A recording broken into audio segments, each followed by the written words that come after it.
welcome again. I really enjoyed the general message of Julia's speech, that is going to be a severely optimistic panel, and we will try to make sure that we carry on in this tone. So when we think about entrepreneurs and investors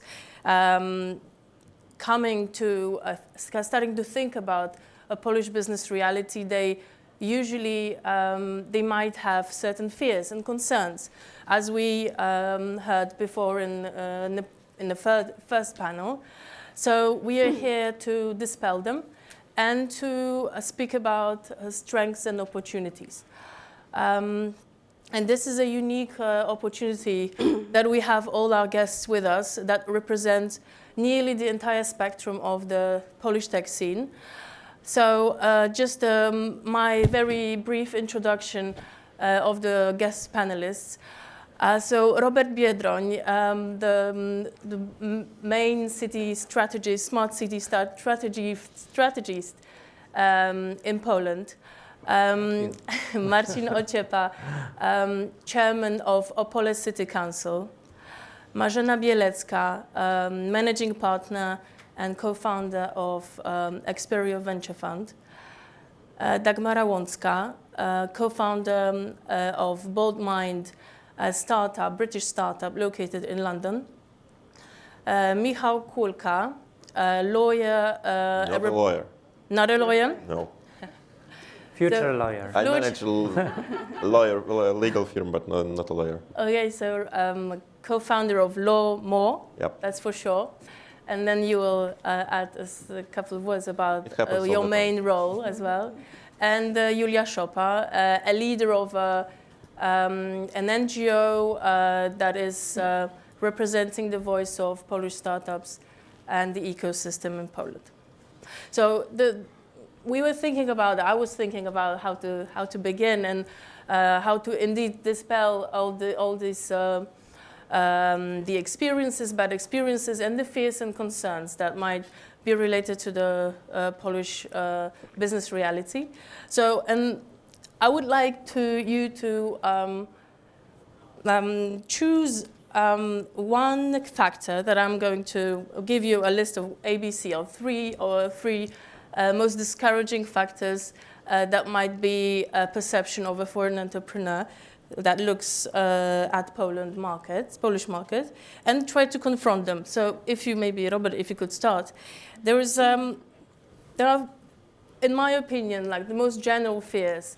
So the first, and you choose one of them, being lost in translation, Polish bureaucracy and lengthy procedures, rule of law instability, or other. I would choose all of them, and other especially. I wanted to provoke you at the very beginning, and she spoiled my plan. Why? Because I think that the reality is that if you want to talk about innovation, today's city must be the diverse city, the open city. You must create a space where not only no one is left behind, but where everyone is included, also the stranger.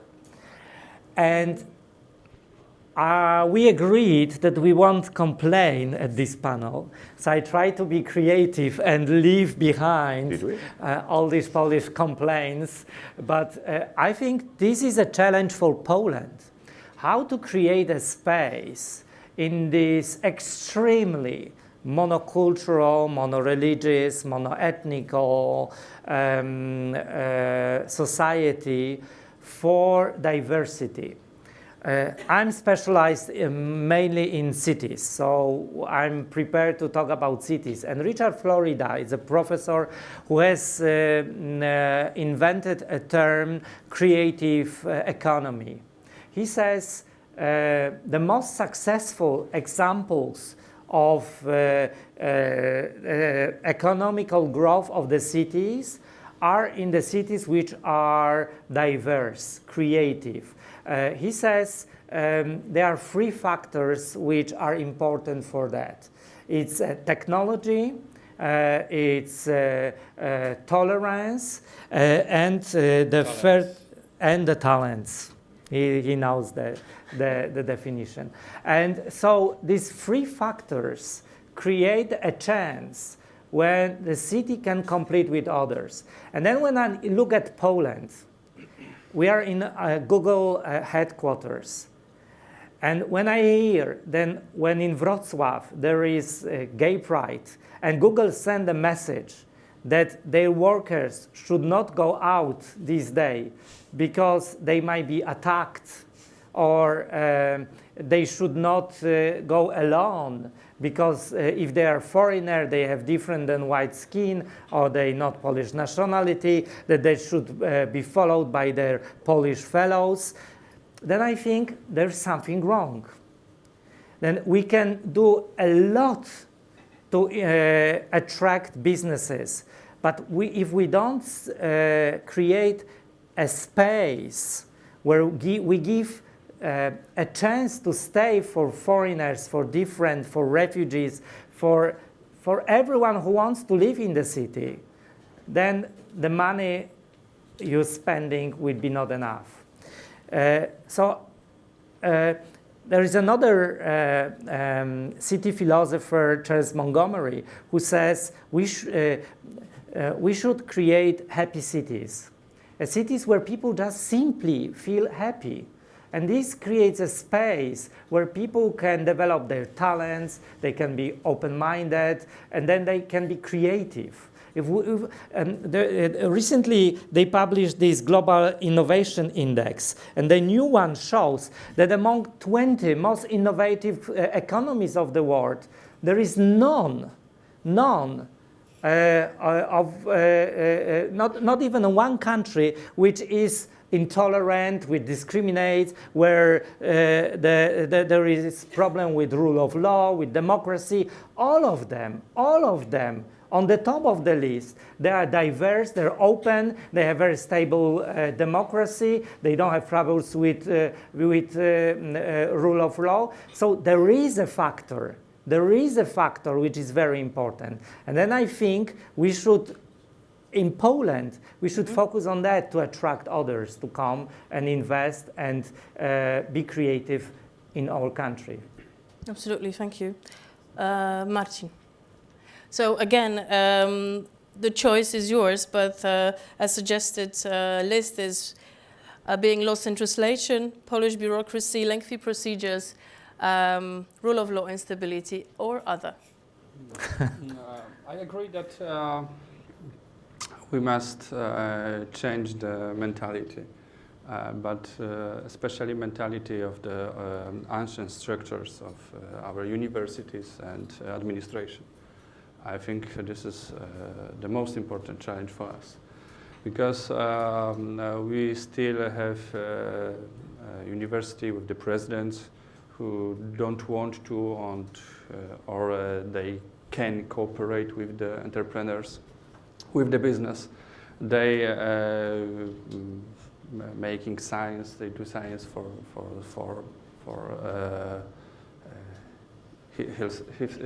themselves, only for those universities. They make science only for the points, not for the publishing, not for the business, not for the whole economy. And we've got a problem with the ancient administration, not everywhere, but we still work on it in our cities and in our government to change mentality of clerks, to change mentality of administration, to put a new, fresh energy and open minds. And it is a question of mentality, and it is a question of diversity. Of course, maybe not about, we shouldn't talk only about the sexual minority, but about diversity, of course, yes. And what do you do practically in Opole to diminish this administrative footprint? They try to keep music festival in Opole. This is another factor. This is a very important thing, I think. Yeah, but let Marcin. Yeah. Yes, because They do but a you know, lot. this only a Polish song festival. Yes. It's not diversity. No. So of course we work with our rectors, with presidents of our universities. We worked with our professors. We established a scientific technological park in our city. We trying to create the one table of this magic triangle of local government, universities, and business. Exactly, because we want to change the mentality. When everyone has his own table, we want to create one common table. Thank you. Marzena, over to you. When I was coming today to this meeting, I was thinking about the past. Actually, I just recalled that in 1991, when I started my career as an investment banker, I was asked by my boss to write a part of the book Doing Business in Poland, which was supposed to attract people, foreign investors, to do businesses in Poland. And I was reading about the differences between Polish accounting system versus American and international. Obviously, it is more than 25 years, so the situation has changed. And we are doing more and more. I mean, we are improving the conditions for the foreign investments. And I think that the numbers stand behind that Poland is really a sort of friendly to foreign investors. There are some issues which were already named, like diversity, but I remember the question, you named few factors which might create obstacles for foreign investors, because what we have a big market, we have talented people, we have obviously you should think, or you should not be feared about language, because the majority of young people speak fluent English, and I believe that the technology is global, so being, on the path to go global, you have to speak English. What we don't have still is a stable legal system. And this is something really, you should think about, that if you want to have a stable legal system, it doesn't work in Poland. Although, when we think about Brexit, Trump, and so on, and different kind of needs different countries have, I'm not so sure that there is any single country which can provide a stable environment for doing business. This is my... So I'd like to follow up on Marzena's point. I agree that stability of legal system is a must. So because we are not allowed to complain, I'm going to say why we chose to set up in the UK. It's the stability of the legal system and the contract law, which gives us assurance that whatever is written in that contract stands and will be honored by the court. We are not reliant on any legislation that may impact the meaning of that contract. There is a flip side to it, that it takes a lot of money and time to prepare a contract, whereas in Poland, it's a one-pager term sheet, and you can just progress.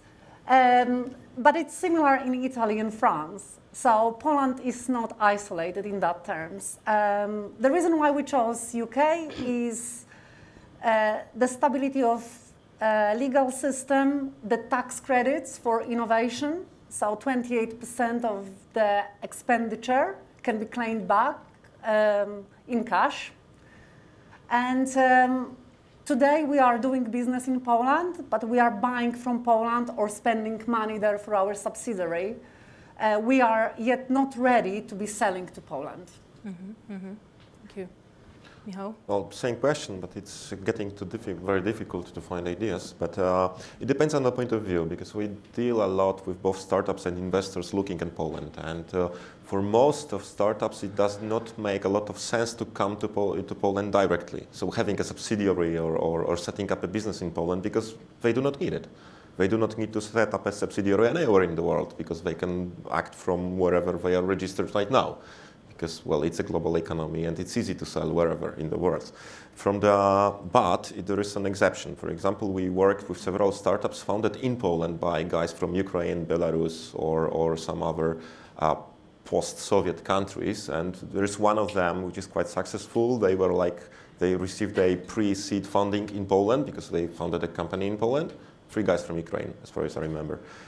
They founded a company in Poland. They received the seed funding in Poland. Then they were accelerated by an Estonian accelerator. Then they came back to Poland for a proper seed round, and now they are quite fast. They are developing quite fast. So it's possible, and I think it's the area which should be explored by both government and Startup Poland and some other NGOs. So bringing the talents here, but not from UK, US, French, or whatever, but from the East and from some other, because Poland is a strange market because it's a trap of a medium market.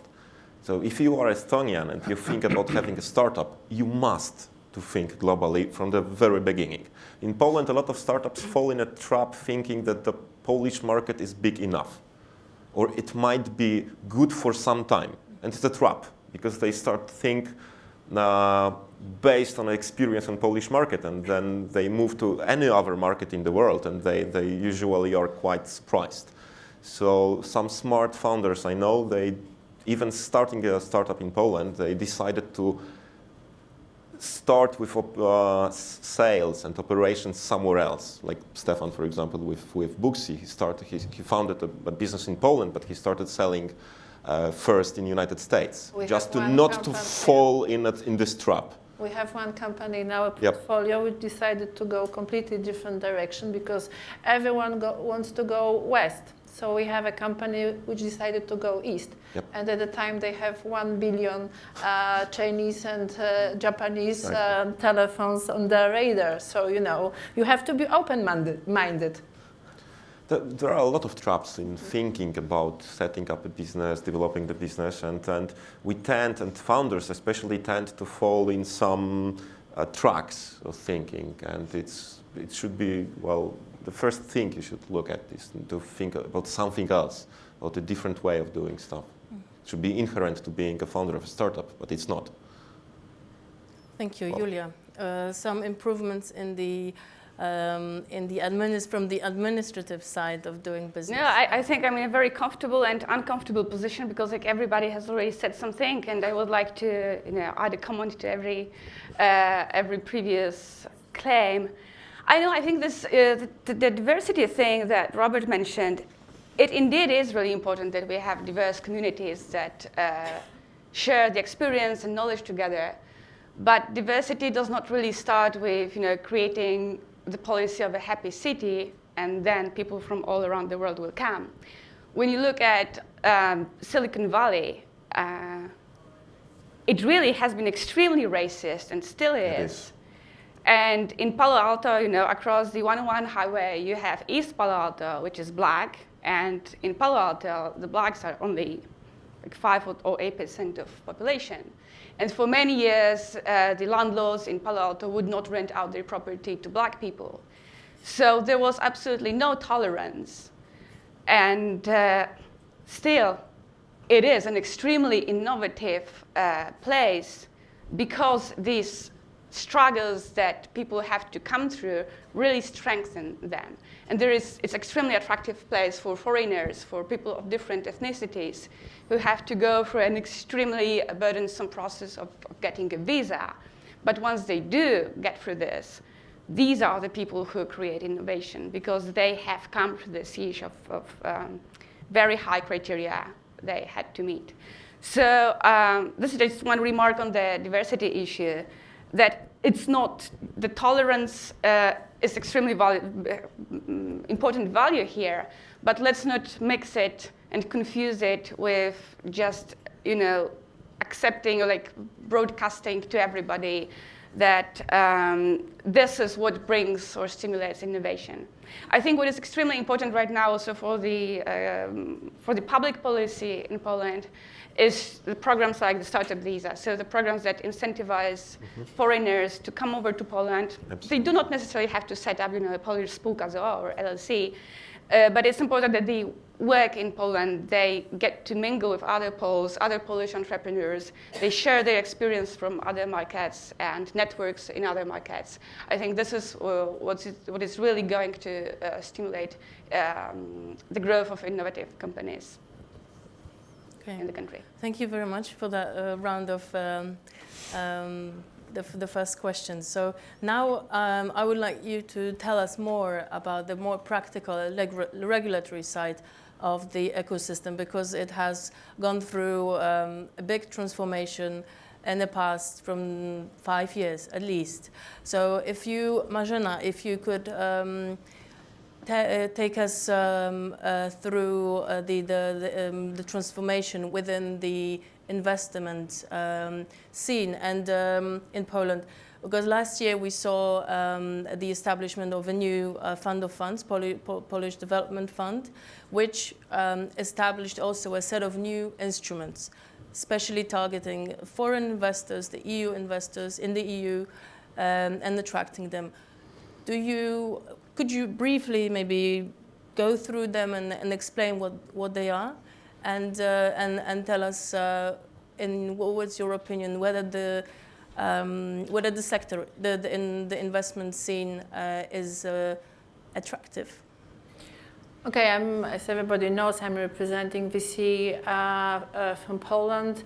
Our fund was created as a part of the program which was run by the Polish Fund of Funds, and it has been operating already for 7 years.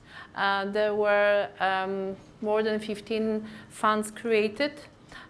All these funds had to have private money matching the fund of funds input, which is 50-50.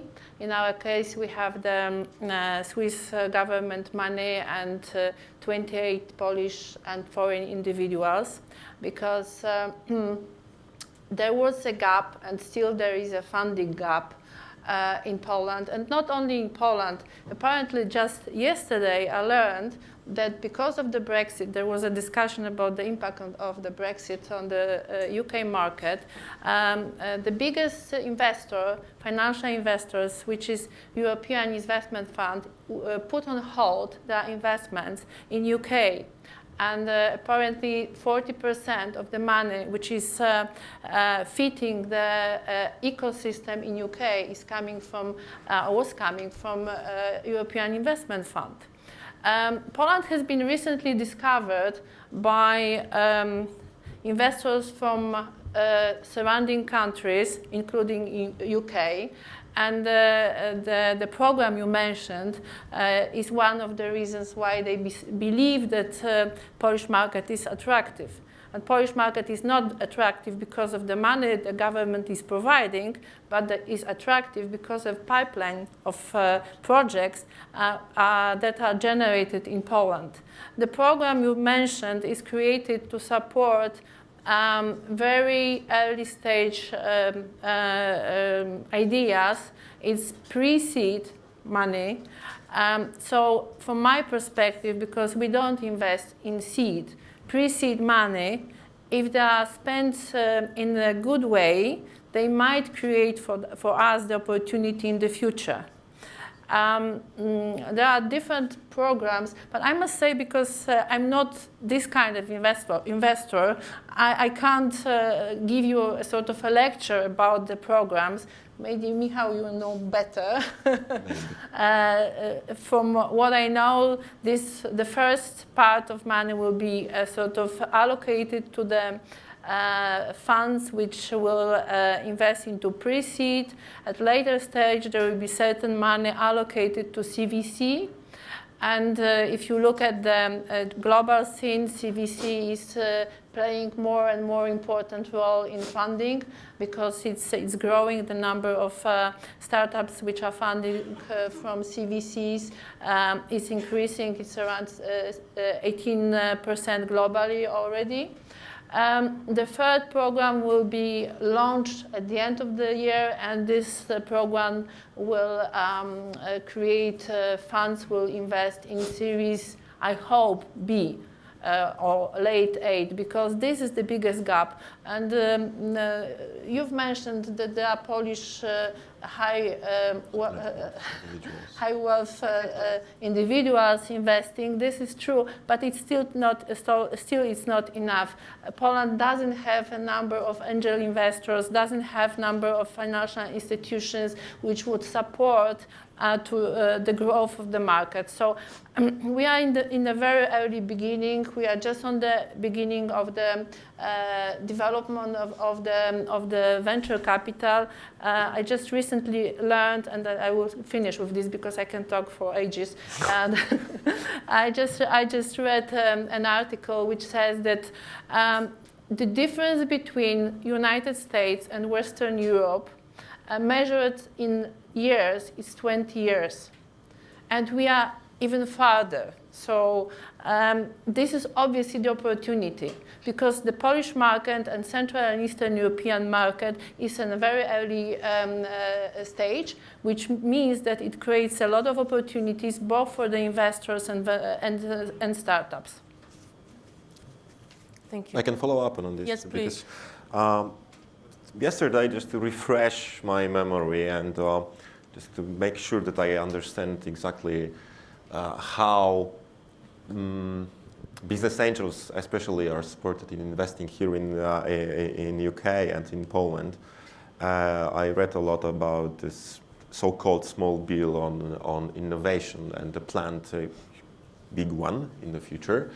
And I found a lot of materials, a lot of comments, and even a 48 pages description of this program by Deloitte or PwC or something like that. And it took me like 1 hour just to put together all the information and try to understand anything. Then I looked at it's called IAS, it's Enterprise Investment Scheme and Startup Enterprise Investment Scheme.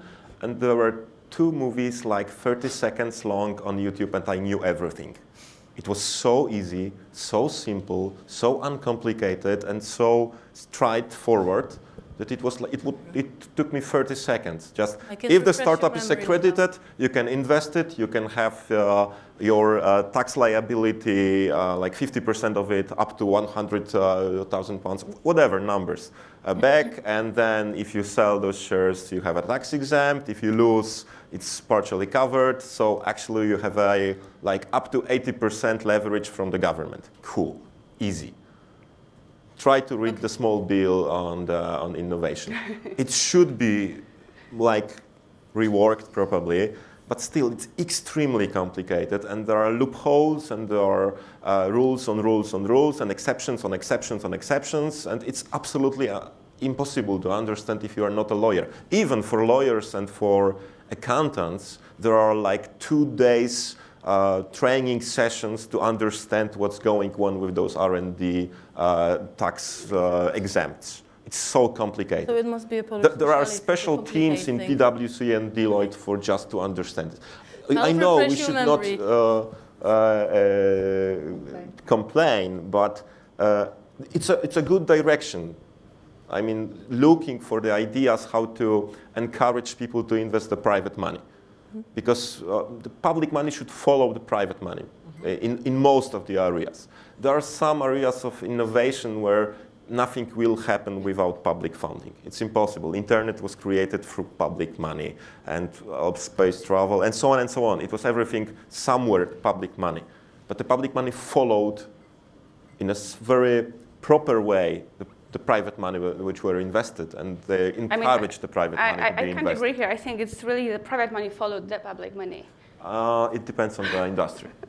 But when you talk about, like, DARPA, the ARPANET program, and so on, there are so it was huge examples, but not okay. I understand what you're But thinking. are always provided where there is a funding gap. Yeah. And apparently the funding gap is a problem which almost all the countries are sort of struggling with.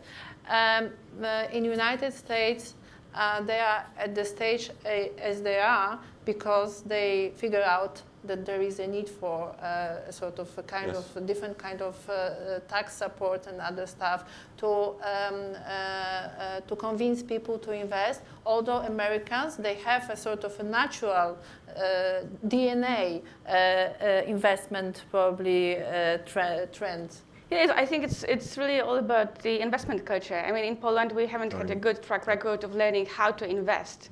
I mean, you could ask yourselves, you know, how many of you have learned from your parents about how to invest your first spare 100,000 zloty or whatever you have? Spare. Right? Exactly. This is why you're laughing. Whereas in Great Britain, in the US, in more mature countries with more mature capitalism system, this is the generational knowledge which is shared and iterated over and you know, improved upon. So I think we really have to wait a generation until we also gain this investment knowledge, investment culture in the country. True. It's not just, you know, the tax exempts will not motivate private pockets to finally start sprouting money on startups. Oh, to tell you the truth, I would like to see such a program in Poland as in UK, this EIS. But with the EIS, also like from my interviews with entrepreneurs, British entrepreneurs who have got investment, which was stimulated with EIS scheme, some of them were complaining that really this exempt on losses made the investors play on the loss instead of playing on the growth. So I would not, you know, glorify the EIS as the ultimate solution. I know, I do not glorify it, but I just, I admire it, how simple it is. Yeah. Yes. Okay. Just to refresh for the next question. So in January 2017, the government introduced a small bill that which is now in force, and it grants tax exemption from R&D expenditures of startups and SMEs, up to 6 years for claiming incurred R&D costs, and zero tax on commercial rights for the authors of computer programs. Let's move on then. Now I'd like to ask Dagmara, who has experience in dealing with IT talent in Poland and especially in data scientists. And we know from Hackers Rank, for example, that Polish developers are the third in the world, third best in the world, and world champions in Java, as much as also in algorithms. So does BOLDMIND have Polish developers on board, and what is the differences? What are the differences and similarities in the work culture? So our CTO is Polish, and we do work with Polish developers from the start. The talent and creativity, because we talked a little bit about it, but I have to say, doesn't cease to amaze us. We work with both developers in both Warsaw and Gdańsk, and University of Warsaw produces some of the most talented data scientists and engineers, not just Java programmers, but people that are really proficient in R or Python. And the solutions they propose to us really amaze us often. The only thing I would say is that if you think that Poland is cheap or that data scientists are cheap, they're not cheap anywhere in the world. So you still have to part with money, big money, if you want to have proper talent. Having said that, we're now seeing students, first and second year students, really experimenting with data science, and we're also utilizing that.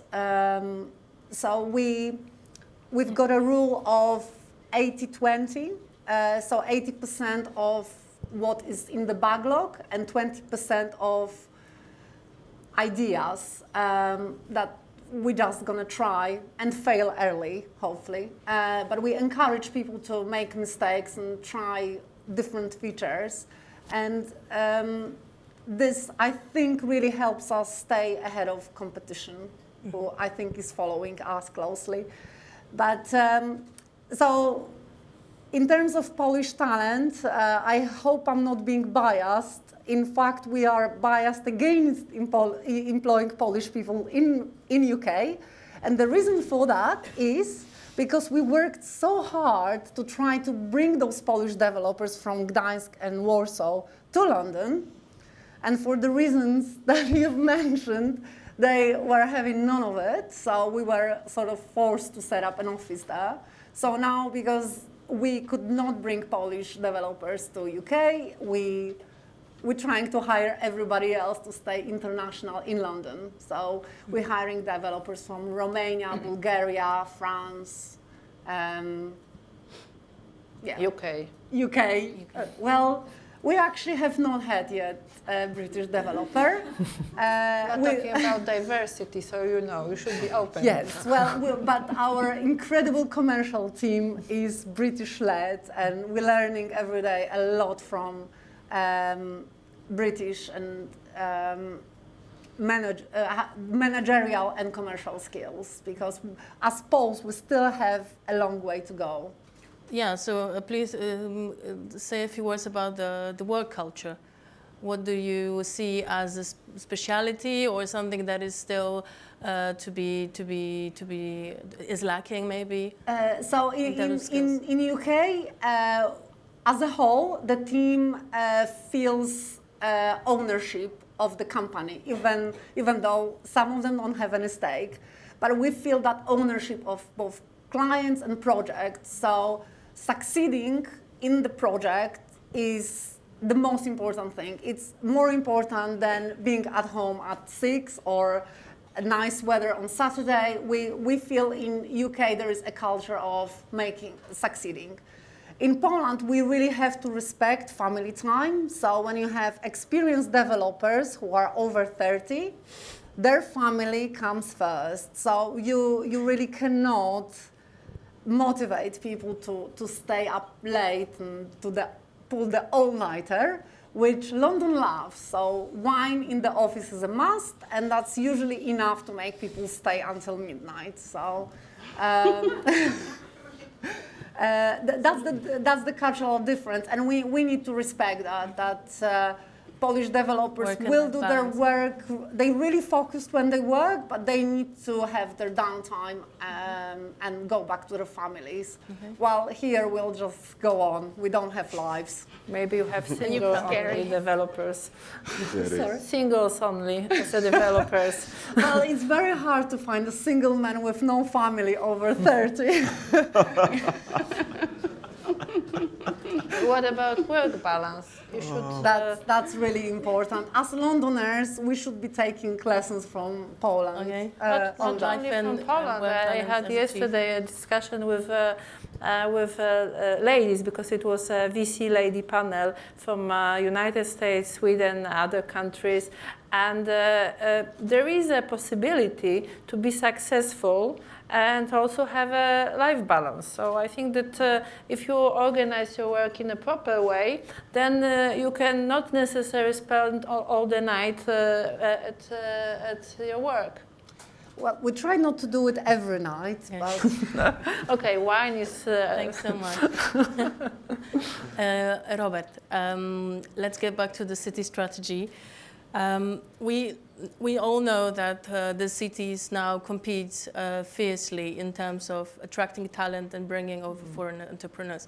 We hear about public procurement procedures being open for startups and allow them to go to bypass the more traditional way, which is this is an example of Belgium. We also hear about in Brazilian states introducing some early stage funding plus infrastructure just to attract people to come and bring innovations to the regions, to cities. So what do you do in Słupsk to attract foreign entrepreneurs? Thank you for the question. But referring to what was said concerning diversity, I probably wouldn't be here if Słupsk would be not regarded as something special. And it concerns diversity and tolerance. Just to remind you, there would be probably someone else sitting here. What we do, I think it all starts with trust. And I think this is what we are missing in Poland, and especially authorities on any level should do everything to regain the trust of its citizens. And what we do is we try to be as much as possible transparent in our operational, on daily basis. So whatever we do, whenever we decide, we try to decide as transparently as it's possible to prepare an environment where a developer, a business is not aware to invest, to act, to be in the city. It's very difficult because we talked about the uncertainty of the law, instability of the legislation. If you have a trust in your state, if you have a trust on your local municipality, it's much easier to operate. So the trust which we are building. And it concerns, for example, public funds. We are pioneering in doing the budget, which is constructed in very special way. So we show a very simplified way of the city budget. Why we do it? Because we found out that people don't know anything about their money.